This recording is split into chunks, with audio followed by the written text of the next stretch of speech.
Myelopathy এটা আমরা mainly যেটা জানি যেটা হচ্ছে আমাদের স্পাইনাল কর্ড মানে হচ্ছে মেরুদণ্ড রিলেটেড এক ধরনের রোগ। তো এই মেরুদণ্ড রিলেটেড এখানে হয় কি যে আমাদের যে স্পাইন থাকে, যে মেরুদণ্ডটা থাকে, তার ভেতরে একটা ফাঁকা অংশ থাকে যেটাকে আমরা বলি স্পাইনাল কর্ড।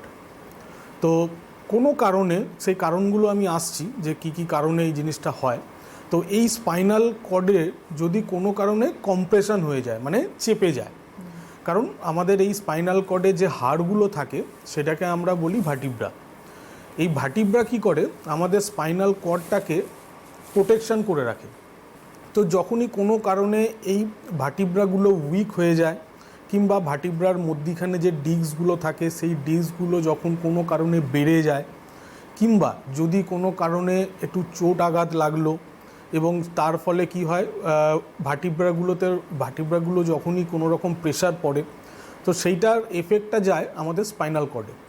তো স্পাইনাল কর্ডটা তখন কি হয়, কম্প্রেসড হয়ে যায় এবং নর্মাল যেটা স্পাইনাল কর্ডের যেটা ফাংশান সেটা ঠিকঠাক মতো করে কাজ করে না।